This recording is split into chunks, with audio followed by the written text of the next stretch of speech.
జగన్మోహన్ రెడ్డి కొత్త రాజకీయం మొదలుపెట్టిన తర్వాత ఆంధ్రప్రదేశ్లో కులాల చిచ్చులు, ఈ కమ్మ వర్సెస్ రెడ్డి అనేదాన్ని ఒకళ్ళు మీద ఒకళ్ళు ద్వేషం అకారణంగా అన్యాయంగా వాళ్ళ మీద వీళ్ళ మీద వాళ్ళు, ఈ పెయిడ్ సోషల్ మీడియా ఇరు వర్గాలు సభ్యతా సంస్కారాలు మరిచి ఇంట్లో ఆడగుతులను కూడా బయటికి లాగి ఒక అనారోగ్యకరమైన వాతావరణం ప్రస్తుతం గడిచిన 10 సంవత్సరాల నుంచి రాష్ట్రంలో ఉంది. అంతలాగా ద్వేషించుకునే పరిస్థితి ఉందా ఈ రెండు కులాల మధ్య వాస్తవానికి? నేను ఓసీ జేఏసీ కన్వీనర్గా పనిచేసిన ఒక 5-6 ఏళ్ళు ఆంధ్రాకు. నేను రెడ్ల సమావేశానికి, ఓసీల సమావేశానికి పోతా. రెడ్లను ఎట్లా మౌల్డ్ చేసినారంటే అక్కడ మాట్లాడతారు, మన రెడ్డి కమ్యూనిటీ డెవలప్ కావాలా అంతా చెప్తారు. చివరికి వచ్చేలకు మన జగన్ను మనవాడు కదా సీఎం చేసుకోవాలా అంటాడు. అన్నప్పుడు మనవాడు ఎట్లయితాడు, మనవాడు కానే కాదు, మన హిందూ విభక్త కుటుంబంలో భాగస్వామి కాదు అని నేను చెప్తా. అట్లా మౌల్డ్ చేసుకుంటున్నారు. ఈ కమ్మోళ్ళు ఏదో మోసం చేస్తారు, అంతా వాళ్ళే తింటారు, మనము వాళ్ళ అధికారంలో ఉంటే మనం ద్వితీయ శ్రేణి పౌరులుగా ఉండాలా, ఇవన్నీ వ్యాప్తి చేసేది సగటు రెడ్డి సంఘాల్లో. నేను దానికి ఒకటి విరుగుడు చెప్పినాను. నేను అవునయ్యా, ఈరోజు అంటున్నా రెడ్డి, కమ్మ, వెలమ, బలిజ, తెలగ, కొండరెడ్డి, కొండకాపు, ఆ సైడ్ ఉండే కాపు వీళ్ళంతా కూడా ఒక నారు నుంచి ఇచ్చిన వాళ్ళమే కదా, ఒక కుటుంబమే కదా, ఒక రక్తమే కదా, ఒక కుటుంబమే కదా, ఒకటే కుదురు నుంచి వచ్చిన వాళ్ళమే కదా. మనమంతా దుర్జయ మహారాజ్ సంతతే కదా. కాకతీయుల సేనాధిపతి గోన గన్నారెడ్డి చరిత్ర రాసినాడు కదా, అడవి బాపిరాజు, దాంట్లో ఉంది కదా, ఆయన ప్రియాంబుల్లోనే రాసినాడు కదా, రెడ్డి, కమ్మ, వెలమ, బలిజ, అక్కడ ఉండే కాపు అంతా దుర్జయ మహారాజ్ సంతతి అని. మీరెందుకు చెప్పలేకున్నారు? మనమంతా సోదరులమే, హిందూ అవిభక్త కుటుంబంలో భాగస్వాములమే, హిందూ మతంలో ఉన్న మనం సోదరులము. థర్స్టన్ కూడా బ్రిటిష్ కాలంలో కులాల హిస్టరీ రాచా ఇవన్నీ కాపు కులాల కిందికే రాశాడు 1851లో. అదే కాపుల చరిత్ర, మాకు రెడ్ల చరిత్ర వస్తుంది. 39 ఉన్నాయి సబ్ క్యాస్ట్లు. అందులో కమ్మపురి, యలమనాడు, బలిజ, అక్కడ కాపు ఇవన్నీ మాకు వస్తాయి. కమ్మవారి చరిత్రలో అదే వస్తాయి, యలమ చరిత్రలో అదే వస్తుంది. ఇవన్నీ ఎందుకు? మనమంతా ఒక్కటే. మన నుంచి ఒకడు క్రిస్టియన్ గానో మహమ్మదీయుడు గానో జారిపోతే మన హిందూ అవిభక్త కుటుంబంలో సభ్యుడు కాడు. మహమ్మదీయ మతంలో ఉండేవాడు మహమ్మదీయుడు అవుతాడు, క్రిస్టియన్లో ఉండేవాడు క్రిస్టియన్ అవుతాడు. డబుల్ యాక్షన్ ఎట్టయితుంది? కప్ప మాదిరి ఉభయచరం నీళ్ళల్లో దుంకుతుంది, అది నీళ్ళు లేకుండా దుంకుతుంది. ఏదో ఒకటి ఎంచుకో, నువ్వు రెడ్డివే క్రిస్టియన్వా చెప్పు. మనవాడు కాదని నా ఆర్గ్యుమెంట్, నా బాధ కూడా అదే. మా వాళ్ళు ఎందుకు అది వ్యాప్తి చేయలేకుండా ఉండారో, అది దానివల్ల వాళ్ళకు పెద్ద బేస్ దొరుకుతుంది. రెడ్లు ఏమైనా అని ఒక కుటుంబంనే చోదక శక్తులు ఈ రాష్ట్ర రాజకీయాల్లో. అప్పుడు స్వాతంత్రానికి ముందు, స్వాతంత్రం తర్వాత కూడా కమ్మవారంతా కమ్యూనిస్టు ఉద్యమాల్లో ఉండేవాళ్ళు, ప్రజా ఉద్యమాల్లో. రెడ్డిస్ అంతా అధికార పార్టీకి అనుకూలంగా ఉండేవాళ్ళు. అందుకు వాళ్ళ పదవులు దొరికినాయి, సీఎంలు చేసినారు. ఎవరిని ఎట్లా ఉంచాలా, ఎట్లా ఎప్పుడు కాంప్రమైజ్ కావాలా, ఎట్లా తగ్గాలా, ఎట్లా అధికారం ఉండేటప్పుడు ఎట్లా అధికారాన్ని ఎట్లా వినియోగించాలా అనేది కరతామలకం వాళ్ళకు తెలిసినట్టు ఎవరికీ తెలియదు. చెప్తాను, మా వాళ్ళు అధికార మత్తుల్లో పడి రిలాక్స్ అయిపోయినారు. వినేవాడే లేడు. ఓయమ్మా అదంతా ఎవరింటారులే అంటారు. జగన్మోహన్ రెడ్డి 5 సంవత్సరాలు ముఖ్యమంత్రిగా పనిచేశారు ఈ రాష్ట్రానికి. రెడ్లకి జరిగిన మేలెక్కువ కీడెక్కువ? రెడ్ల కంటే అతనికి డబ్బులు తీసుకొచ్చి పెట్టే వాళ్లకు ఉపయోగం జరిగింది. అది లిమిటెడే కదా, మహా అయితే 10 మంది, 50 మంది, 100 మంది. టోటల్ సమూహానికి, ఒక రెడ్డి కమ్యూనిటీకి ఓవరాల్గా వాళ్ళ ప్రతిష్టని పెంచేలాగా జరిగిందా? వాళ్ళ చేసుకున్నాడు, మళ్ళా కన్సాలిడేట్ చేసుకుంటేమైనా చేసుకున్నాడు రెడ్లకు. అదే వాస్తవం, ఆ ఫీలింగ్ ఉంది రెడ్లలో, చాలా ఉంది. మావాడు, ఇది కమ్మవారి ప్రభుత్వము, మేము జగన్ పక్కుంటాం, జగన్ మా రెడ్డి అనే ఫీలింగు బలంగా పునాది వేసినాడు ఈ రాష్ట్ర చరిత్రలో. అది ఇది నేను చెప్పిన సిస్టంలో పోయి ప్రతి కార్యకర్త చెప్పుకుంటే తప్ప ఉపయోగం ఉండదు. అది చెప్పినా అని వినేవాడే లేడు. దీని నుంచి బయటపడటానికి కులరహిత సమాజం, కులం అనేది వ్యక్తిగతం, దాన్ని దారుణంగా ద్వేషించే స్థాయికి మతాలు, ప్రాంతాలు, కుల విద్వేషాలు ఇవన్నీ ఈ సమాజాన్ని, ఈ రాష్ట్రాన్ని తీవ్రంగా నష్టం చేసే, భావితరాల భవిష్యత్తును కాలరాసే పరిస్థితి. దీని నుంచి బయటపడాలంటే పౌర సమాజం కానీ, ప్రస్తుత అధికార పార్టీ కానీ ఏం చేస్తే బాగుంటుందని సలహా ఇస్తారు మీరు? ఏం చేస్తే బాగుంటుందంటే, కరెక్ట్ ప్రశ్న వేసినారు. ఈ ప్రశ్న నాకు ఇంతవరకు కొన్ని వందల మంది ఇంటర్వ్యూ చేసింటారు. ఏ ఒక్కరు కూడా బేలే. మీ నుంచే ఎవరి దగ్గర నుంచి వినని ప్రశ్నలన్నీ వింటాడా, నాకు కూడా సంతోషంగా ఉంది. ఈరోజు ఒక ప్రభుత్వ పథకం ఇవ్వాలంటే కులాన్ని ఆధారంగా చేసుకుంటున్నారు. ఒక సీటు వేయాలంటే కులాన్ని ఆధారంగా చేసుకుంటున్నారు. మంత్రివర్గాలు నిర్మించాలంటే పైనుంచి కిందికి కులం, ఎస్సీకిన్ని, ఎస్టీకిన్ని, బీసీకిన్ని, ఓసీకిన్ని. ఇంకా ఎక్కడుంది? ఇదో భారతదేశంలో 3600 కులాలు ఉన్నాయి, కుల సంఘాలు ఉన్నాయి. సుమారు 6748 కులాలు ఉన్నాయి. ఇంకా పెరుగుతున్నాయి కులాలకు. సంఘాలు గవర్నమెంట్ రక్షణ ఇస్తూ ఉంది. ఇప్పుడు ఎందుకు కట్టాలండి? దళిత వార్డులు ఇవన్నీ సపరేటు ఎందుకు కట్టాలి? తీసేయమను. ఇప్పుడు సర్టిఫికెట్లలో నాకేముంది? ఇండియన్ హిందూ, కాపు ఉంది. ఎవరు నేను అడిగినా నా పెట్టమని? ఘనంగా భావిస్తున్నారు కులాన్ని. నేను రెడ్డి, నేను నాయుడు, నేను చౌదరి, నేను మాదిగా, నేను మాల అనడం. ఇంకా 1,00,000 సంవత్సరాలు పోయినా దాన్ని మార్చలేరు. కులం అనేది భారతదేశంలో ఒక నిజం. ఆ నిజాన్ని అంగీకరించాల్సిందే. కులరహిత సమాజం ఎట్లా వస్తుందండి? ఇప్పుడు రిజర్వేషన్ వల్ల పెరిగి పెద్దోడు అవుతాడు, కులం లేదు అంటాడు. నా రిజర్వేషన్ వల్లనే కదా వాడు పెరిగి పెద్దోడైంది.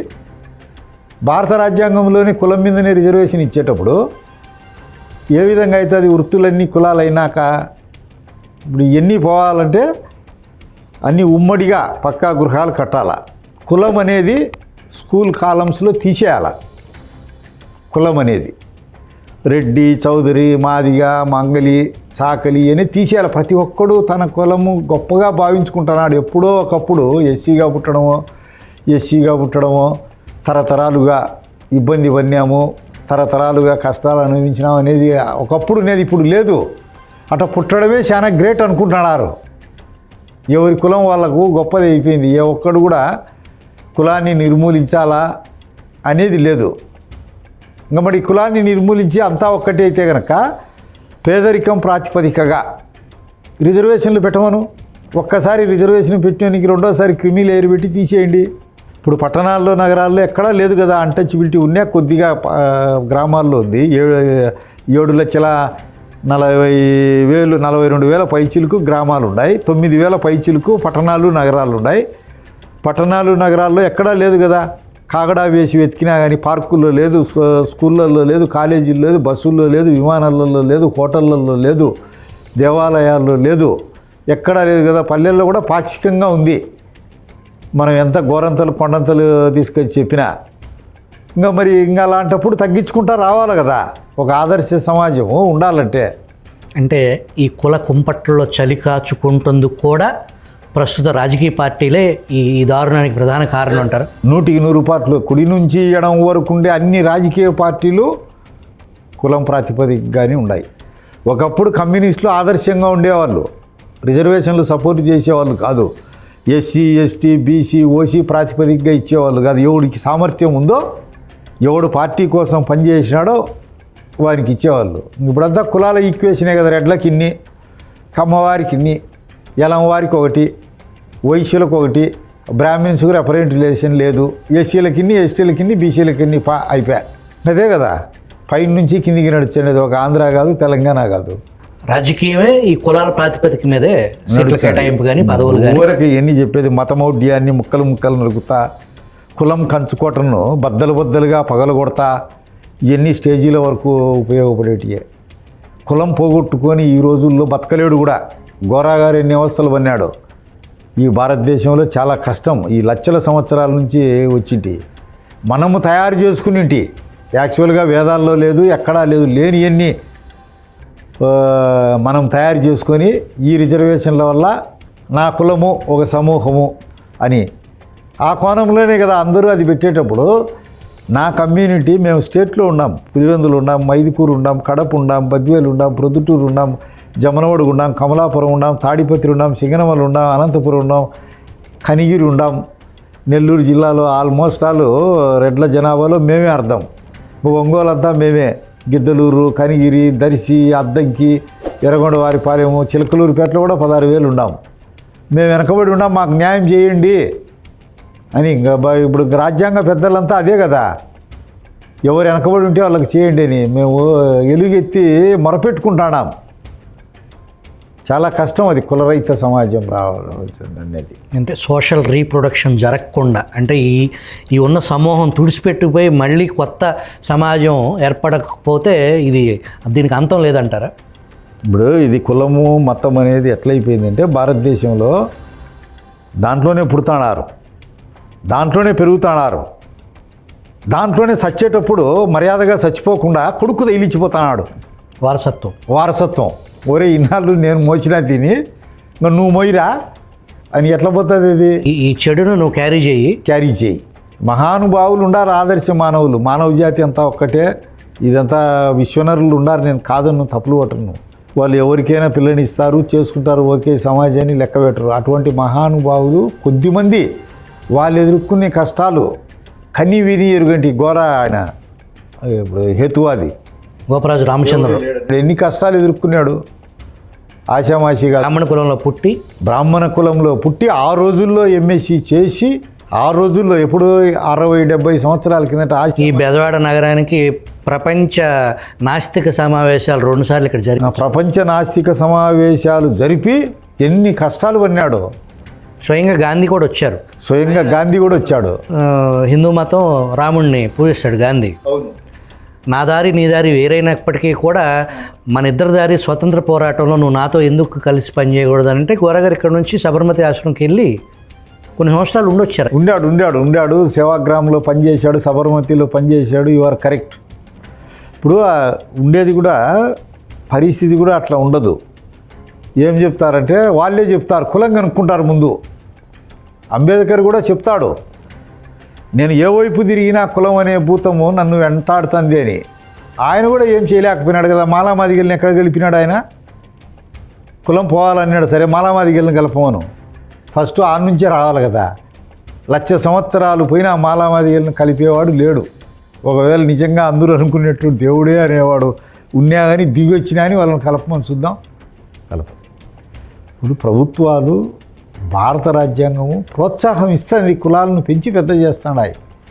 ఇప్పుడు మాకు యాడున్నాయని ఇప్పుడు మోహన్ బాబు చెప్తాంటాడు చూడు ఏదో సినిమాలో, ఎవరు రాయమన్నారా మిమ్మల్ని? గాంధీ గుజరాతీ కోమటి ఏదో ఫిలింలో ఉంది.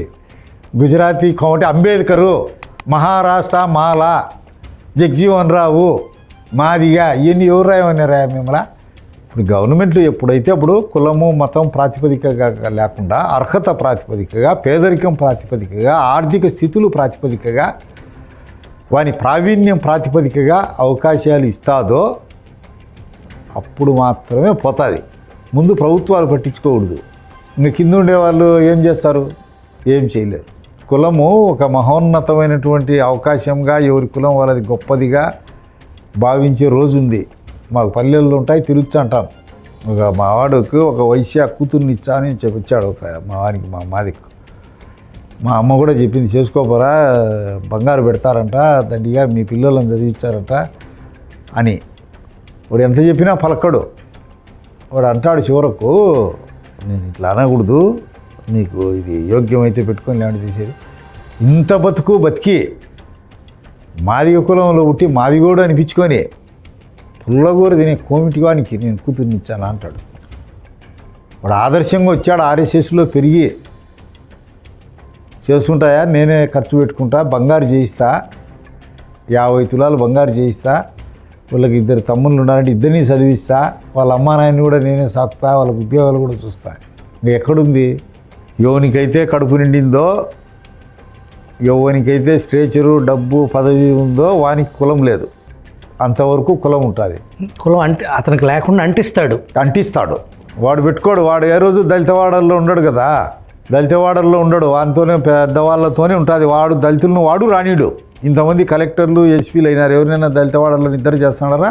దళితవాడల్లో ఉండే వాళ్ళతో సంబంధ బాంధవ్యాలు చేస్తున్నారా? పెద్ద స్థాయికి వెళ్ళిన తర్వాత డబ్బు పెరిగిన తర్వాత వాళ్ళు కూడా ఈ అగ్రకుల భావజాలంతోనే ఆ తతిమ సహచరుల్ని నా తోటి వాళ్ళు అనేది చూసే పరిస్థితి లేదంటారా? 100% వెంకటస్వామి ఎవరిని చేసుకున్నాడు? బ్రాహ్మిన్స్ను. ఒక ఆయన ఉన్నాడు చూడు, డిప్యూటీ సీఎం ఎవరు, మాదిగా రాజనరసింహుల ఎవరు తెలంగాణలో, వాళ్ళ భార్య ఎవరు? రెడ్డి. ఇట్లా తీసుకుంటా పోండి. ఈ దేశ చరిత్రలో ఐఏఎస్ ఐపీఎస్ వాళ్ళంతా ఒక్కడైనా చేసుకునేడేమో. కాబట్టి అది ఊహాగానమే. ఊరి చెప్పుకునేదానికి సభల్లో బాగుంటుంది, కులం అని.